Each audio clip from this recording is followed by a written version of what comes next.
He poured glue in her hair while everyone laughed. But what this 12-year-old girl did the next day in front of her entire school left the whole room frozen in silence. It started with a tug. Jania Cole was sitting at her desk in the second row, back straight, eyes on the math worksheet in front of her. The room smelled faintly of pencil shavings and cafeteria nuggets from the hallway. Outside the classroom window, a row of sun-faded lockers reflected the Carolina sunlight, blinding even in November. Mrs. Langley, their teacher, had just turned to write a new equation on the board when Jania felt it. A pull. Slight, like a thread being caught. She shifted in her seat, unsure. Then came the sting. A tightness at the base of her neck, like her hair had fused to the collar of her shirt. She reached back slowly, her fingers brushing something. Stiff, sticky. Is something wrong? Mrs. Langley asked without turning. Jania didn't answer. Her fingertips were now tangled in what felt like glue, thick, dry in some spots, still warm in others. A murmur bubbled up from the table behind her. Someone was laughing. Low, mean. Then came the voice she already expected. "Dang, Jania, what kind of conditioner you using?" It was Chase Welling. White, loud, always grinning at his own jokes, even when nobody else was. A few other students chuckled nervously, not really because it was funny, more because it was safer to laugh than to be next. Jania's breathing quickened, her eyes darting around. She tried to pull her hair away from her hoodie, but it wouldn't move. It was stuck, hard. Panic rose in her chest like water in a clogged sink. Mrs. Langley finally turned, confused by the noise. "Quiet down, everyone. Jania, are you okay?" Jania shook her head slowly. "There's something in my hair." By now, several students had their phones out. She could see them pretending to type, but she knew they were recording. She couldn't see it, but she could feel it. Her pain was already somebody else's content. Mrs. Langley walked over and bent slightly to look. Her face changed when she saw the mess. "Oh, come with me. Let's get you to the nurse." As Jania stood, her hair tore slightly at the roots. She winced. A few strands ripped free. There were audible gasps. Someone whispered, "She's gonna be bald." She didn't cry. Not yet. She just stared down at the glue-smeared desk, at the thick smear of clear goop that hadn't dried yet, and on the floor beneath Chase's chair, an empty travel-size bottle of Gorilla Glue. No one said anything about it, but Jania noticed who looked away the fastest. The nurse, Ms. Bernard, was kind, but she kept biting her lip like she didn't know what to say. "I'm going to have to cut some of it out," she said gently. "There's just no other way." Jania sat still, all of it. Ms. Bernard hesitated. "It's in deep.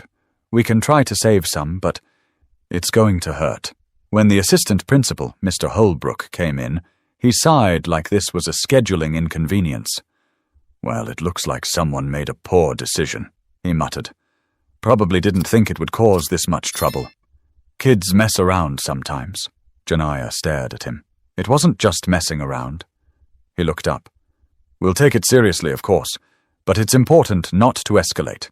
We don't want this to divide the classroom." "Divide the classroom?"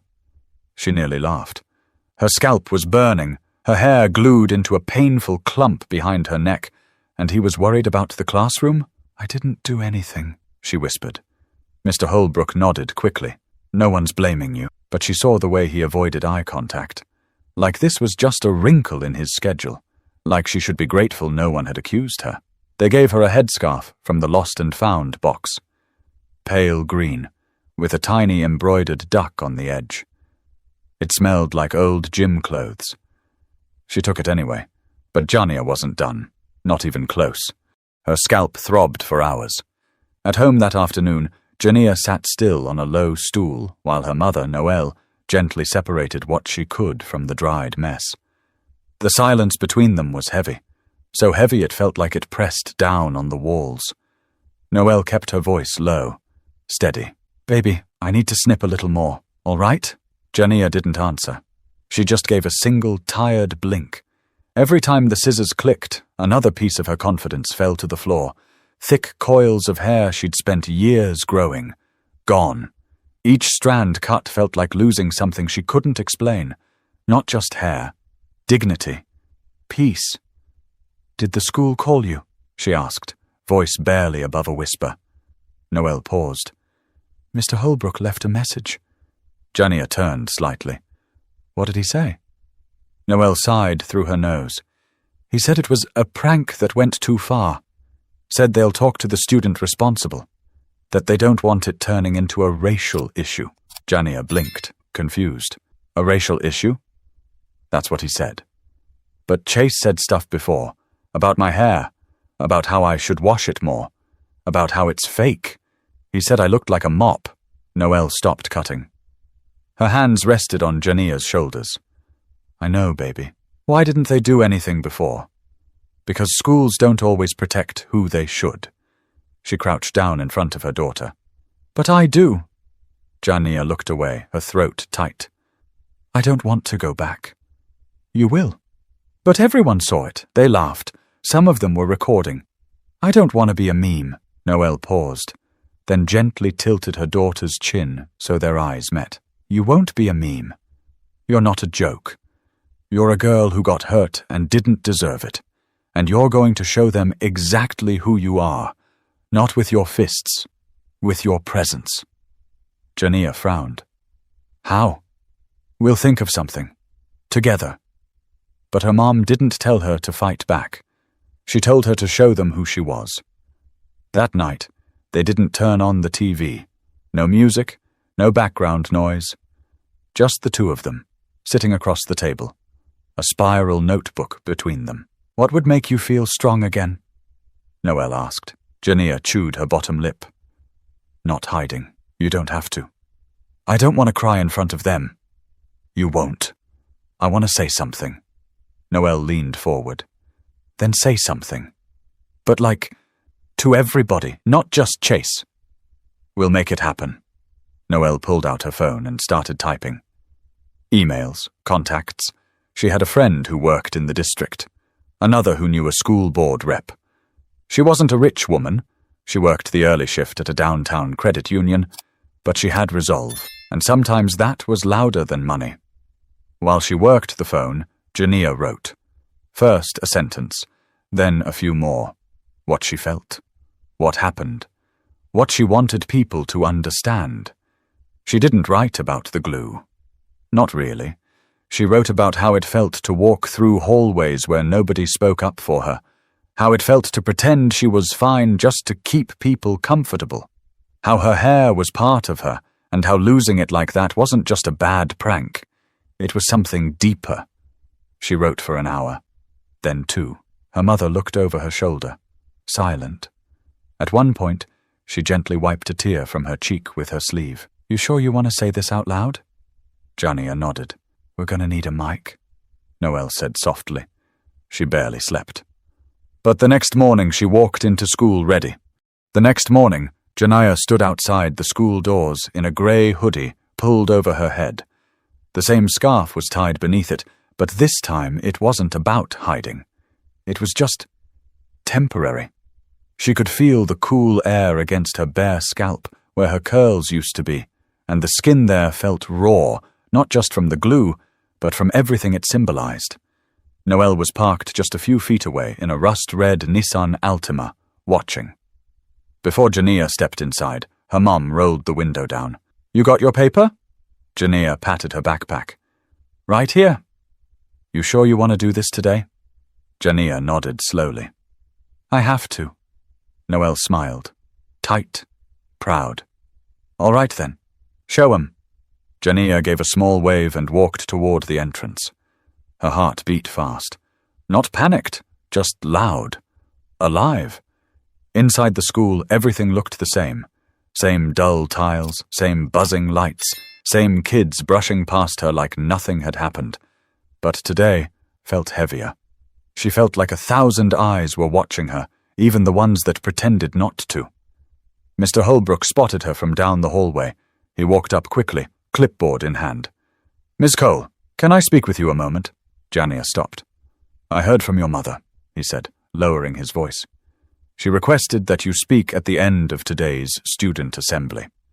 I just want to confirm, are you absolutely sure you want to go through with that? Jania blinked. Yes, sir. Holbrook hesitated. It might cause a reaction. Just be aware. She didn't flinch. I'm aware. He nodded, more to himself than to her. Okay. I'll let Ms. Diaz know to fit you in. You'll have a few minutes toward the end. Jania headed to her first class, but every period blurred together. She barely remembered what was on the whiteboards or what questions teachers asked. Every second just ticked by until the assembly. When the final bell rang for fifth period, students began filing into the gymnasium. Rows of fold-out chairs lined the polished wood floor. The stage at the front was low, just a single step up, with a worn microphone on a silver stand. The room was loud, kids joking, texting, tossing wrappers in bins. Chase Welling sat near the middle, surrounded by his usual group. He wore a baseball hoodie and rested his feet on the chair in front of him. He hadn't looked at her once since it happened. Ms. Diaz, the school counselor, stood at the mic and tapped it twice. All right, everyone, settle down, please. We're going to get started. She spoke for a few minutes about upcoming field trips, club meetings, and a reminder to clean up after lunch. But Jania barely heard her. She was sitting in the front row, gripping her folded paper. Her legs bounced. You're up in 2, Ms. Diaz whispered. Jania stood. Students were still half distracted when Ms. Diaz spoke again. Before we dismiss, one of our students asked to say a few words. Please give your attention to Jania Cole. Some kids looked up. Others didn't. But then she stepped up onto the platform. Hoodie still on, hands a little shaky, and silence slowly followed her to the mic. She unfolded her paper, looked at it, then looked up. She didn't speak for a full 5 seconds. And then, my name is Jania Cole. I'm 12 years old, and I want to talk about what happened to me this week. Eyes started lifting. Phones started recording. But not just about what someone did to me. I want to talk about why it happened, and what it means when people laugh instead of help. And then she opened her mouth. The gym was dead quiet. You could hear the hum of a phone vibrating in someone's backpack, a shoe scuffing the floor, a cough from somewhere near the back. But no one was speaking. Even the ones who'd usually whisper during announcements were just watching. Jania's voice didn't shake. Not once. I was sitting at my desk when a classmate poured glue into my hair, she said, looking straight ahead, not down at her paper. I didn't see it coming. I felt it when I tried to move and my hair was stuck to my shirt. A few heads turned toward Chase. He shifted in his seat, his face going pink, but he didn't say a word. I didn't scream. I didn't cry. I just sat there, trying to stay calm while it dried on my scalp. She let that sit in the air. I went to the nurse. I was told I'd need to cut my hair. Not trim it. Cut it off. They said it was just a prank. That no one meant for it to be this bad. She looked over the crowd. But what if it hadn't been glue? What if it was something worse? Would it still be a prank? Or would it finally matter then? Some students looked down at their shoes. Others stared straight ahead. There were people in that room who laughed. People who said nothing. People who filmed me while I sat in pain. You didn't have to pour the glue to be part of it. Someone up front shifted awkwardly in their seat. Jania kept going. You might think hair doesn't matter, that it's just hair, but it's not. Not to me. I didn't wear weaves. I didn't straighten it. This was mine. Natural. Real. It took years to grow. Her fingers reached up to the edge of her hood. And now it's gone. She pulled it back slowly. No scarf, no more covering. Her head was mostly shaved, but not clean. Patches remained in uneven clumps, areas where the glue had left scars or had been impossible to clean completely. The room gasped, not loudly, but audibly. One girl in the third row wiped her face with her sleeve. Chase slouched lower in his chair. I didn't come up here to make anyone feel bad, Jania said. I came up here to remind you that how you treat someone matters, that laughing when someone's hurt isn't harmless, that silence helps the people doing wrong. She paused.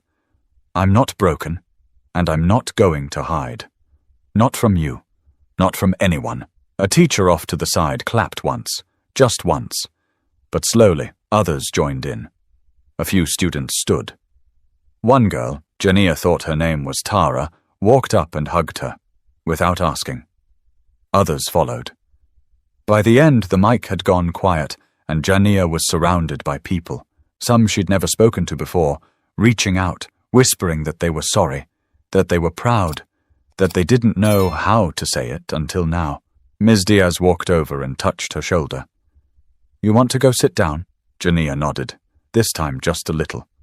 She stepped down from the platform. Not fast, not like she was fleeing, like she had said what needed to be said and didn't need to rush anymore. She didn't look back at Chase as she walked by. She didn't need to. He looked at the floor the entire time.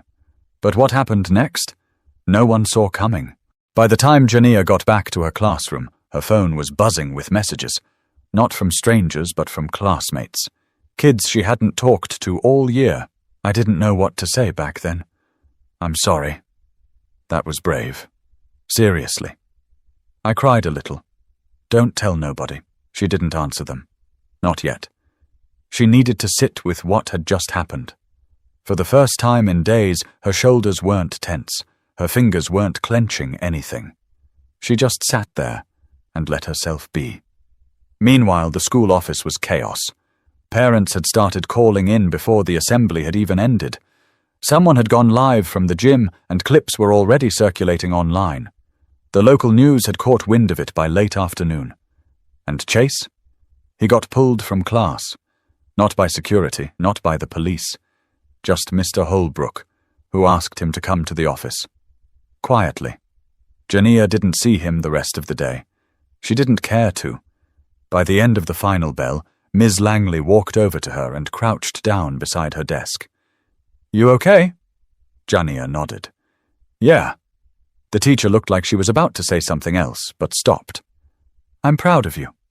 Jania gave a small, tired smile. Thanks. As she stepped outside, Noelle was waiting at the curb. Jania got in, closed the door, and for a minute they didn't speak. No music, just the click of the seatbelt. You did it, Noelle finally said. I don't know what I did, but yeah, I did it. Her mom laughed. You changed something. The next day, things were different. Not perfect, but different. For starters, Chase Welling was suspended for 10 days. Not for the first time. He'd had behavioral incidents before, but this one couldn't be ignored. Especially not now, not after it had been seen by thousands of people on phones and tablets and Twitter feeds. The principal called an emergency staff meeting that afternoon. Teachers were asked to be more vigilant in the classroom. A message was sent to all parents about creating a safe and inclusive learning environment. But the part that mattered most to Jania? It wasn't the suspension. It wasn't the statement. It was the way people looked at her now.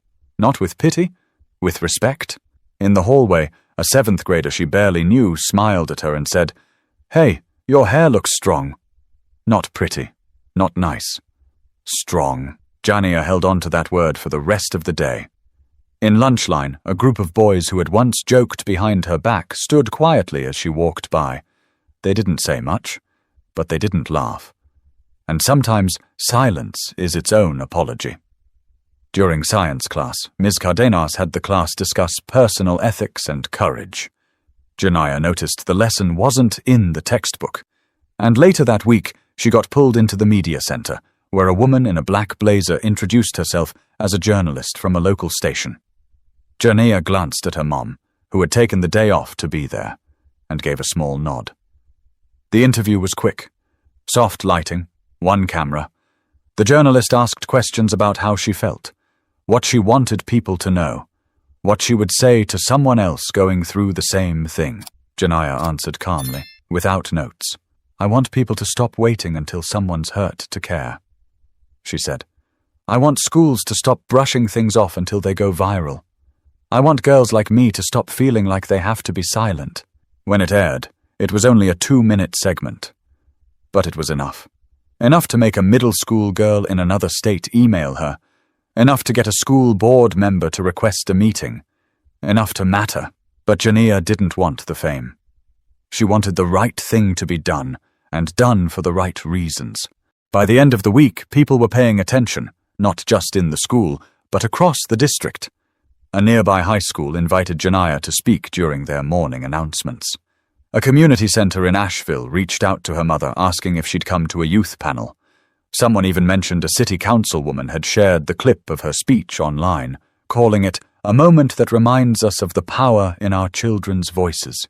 But at home, Jania was still just Jania. She took the trash out, fed the cat, and helped her mom wash dishes.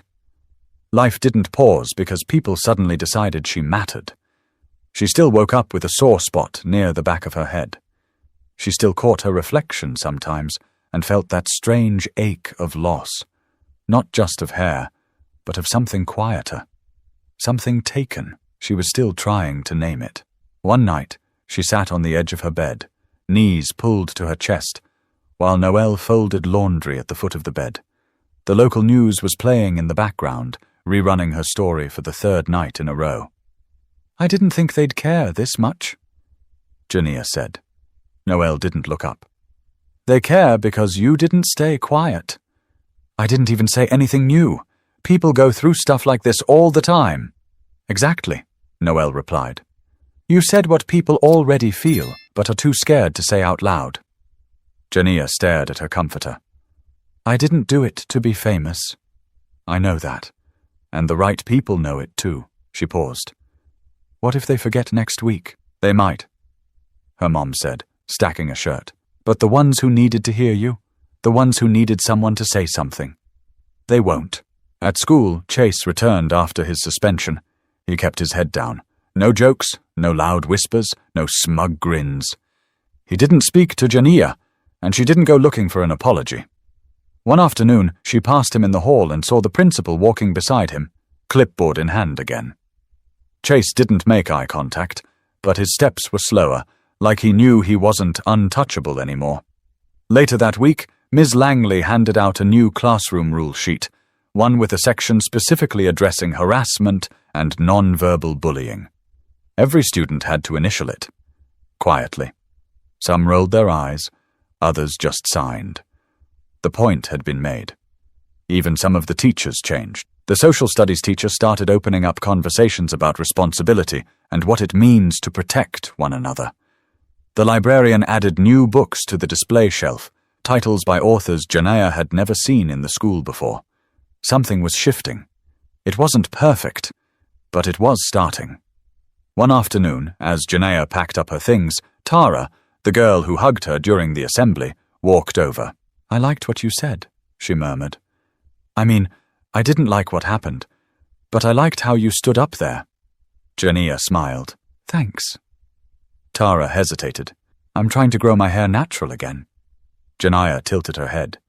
"Yeah? Yeah, my mom keeps telling me to straighten it for picture day, but I don't want to anymore." Jania nodded slowly. "You shouldn't have to change it." Tara smiled back. "I know. Now I kinda believe that." They didn't say anything else. They didn't need to. In the end, Jania didn't need a stage to matter. She didn't need a camera or applause.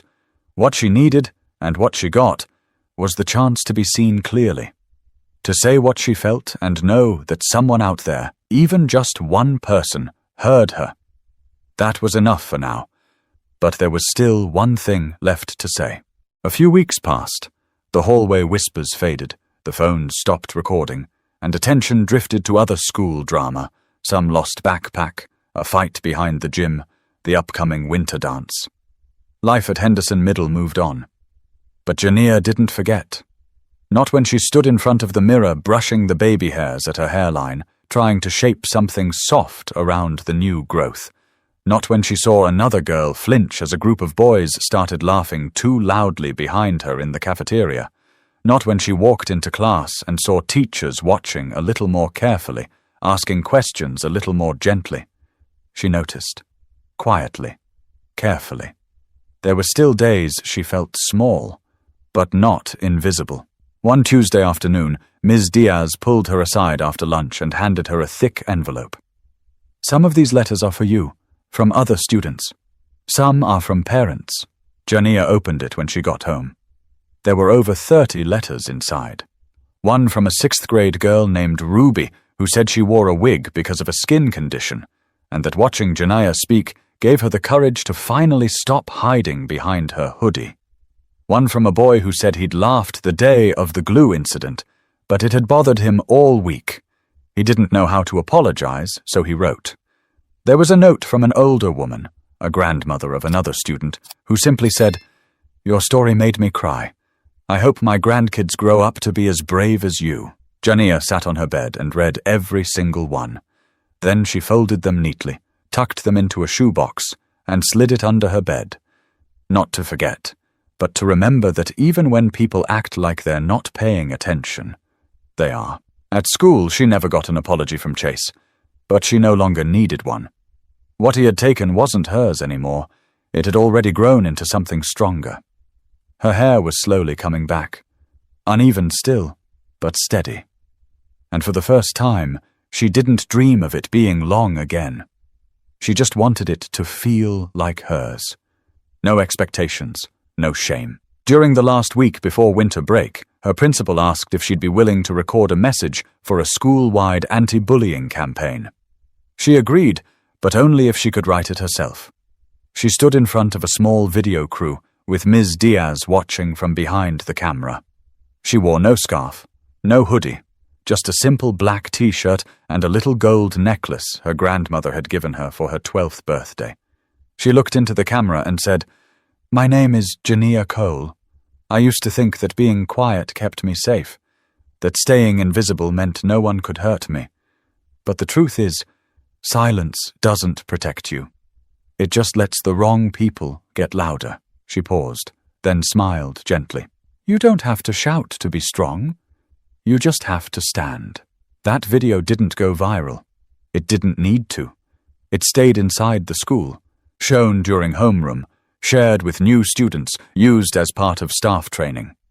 But for every kid sitting in the back, wondering if their voice mattered, it did. And for the ones who thought they could get away with small cruelties, whispered jokes, or careless pranks, it reminded them there's always someone watching, someone listening, someone who will speak up. Because one girl did. Not to be a hero, not for applause, but because sometimes when the world shrinks you, the only thing left to do is grow anyway. So she did. If this story meant something to you, if you saw yourself in Jania or someone you know, share it. Let someone else know that being hurt doesn't make you weak, and standing up doesn't make you loud. It makes you heard.